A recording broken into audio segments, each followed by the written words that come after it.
Drage Šmartenke in Šmartenci, drage Brike in Brici, cenjeni gostje in vsi drugi obiskovalci, spoštovani predstavniki občine Brda, prisrčno dobrodošli v Šmartnem, ki te dni praznuje. Dobrodošli na Martinovem, največjem prazniku v Šmartnem in enem največjih prireditev v Brdih. Sama vedno pravim, da imamo veliko srečo. Živimo v krajih sonca, vinorodnih krajih, kjer odlično uspeva trta, kjer grozdje daje vrhunska vina. In živimo v Brdih, kjer se je ohranilo izročilo, bogato Martinovo izročilo, številnimi šegami in lepimi navadami.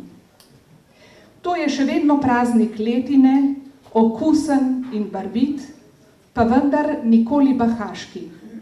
To je topel, prisrčen družinski praznik, ki se je lepo ohranil do današnjih dni. V Šmartnem smo imeli še en objekt, ki je bil že kar dotrajan. Zadnja obnova je bila iz leta 1979 in to je ta gotska hiša ali briška hiša, poimenujemo jih na oba načina. Rad bi povedal, spet poudaril to, da je občina Brda nekako sredstva za prenovo hiše pridobila na razpisu Ministrstva za kmetijstvo, ki je zahteval posodobitev in modernizacijo zbirke s prikazom življenja oziroma kulture na podeželju z namenom oziroma s ciljem povečevanja turistične zanimivosti kraja. In prav zanimivo je, kako praznujejo Martinovo drugod po Sloveniji, pa tudi drugod po svetu. Medtem, ko se na drugem koncu Slovenije prav radi šemijo v škofa Martina s spremstvom in krstijo mlado vino, pri čemer ne vedo več, kaj krst v resnici pomeni, je na našem koncu kljub vsemu drugače.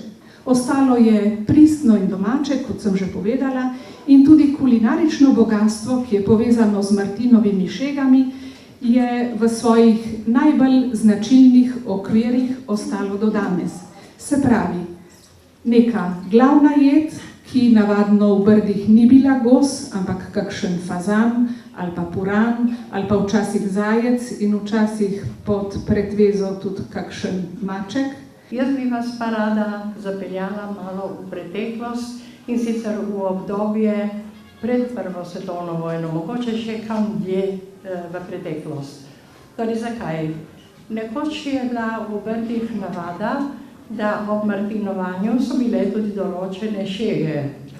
Ena izmed najbolj simpatičnih šeg, ki nažalost se je že pred Prvo svetovno vojno pozabila na njo in smo jo obudili komaj pred par leti, je šega, kako so se v kleti, ponavadi pa eni izmed kleti v vasi, zbrali gospodarji, kmetje in gospodar in je razlagal, tam so pač se pogovarjali o vinu, o letini, o prodaji, kar je bilo zelo, zelo pomembno.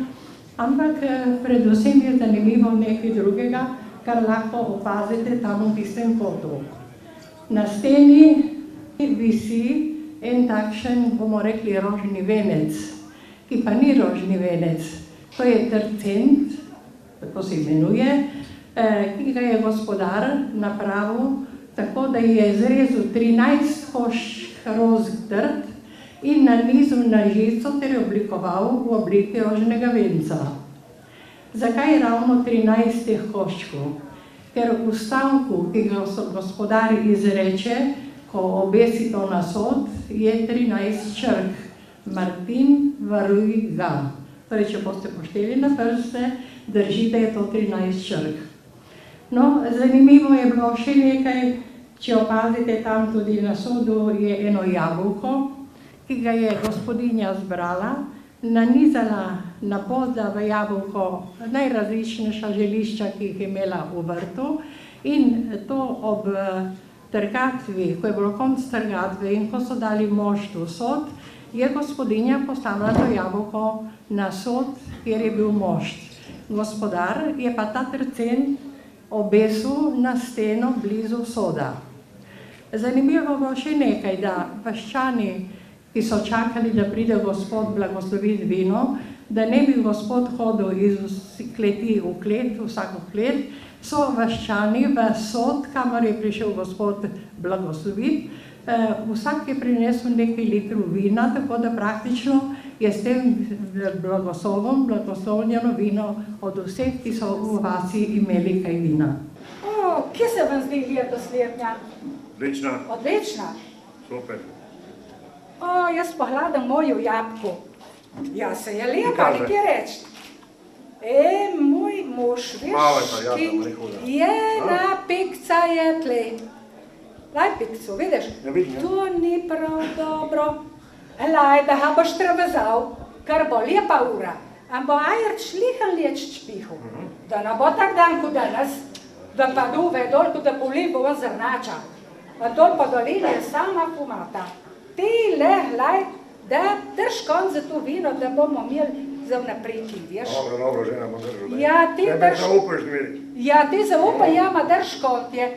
Ti pa ti srcet moraš ložiti. Ja, se res, da vzem dobro. Ja, šel srcet, neka prije blagoslav, daj. Pazimo prsti. Ne, pa več močno ne puši, no? Ahti prste.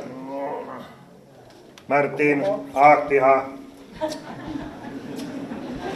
Vino namreč opevajo Sveto pismo, Štomšo opeva, pesniki opevajo, z druge strani pa svarijo, prometne nesreče, zasvojenost podobno.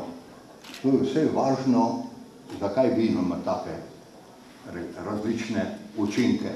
To je odvisno od nas in od Boga. In zato je to blagoslov, da bi ljudje vedno po pameti pili.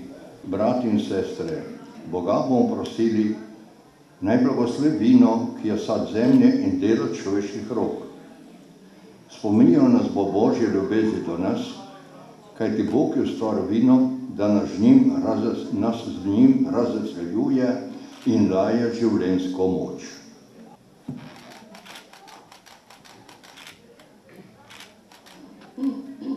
Gospod z vami.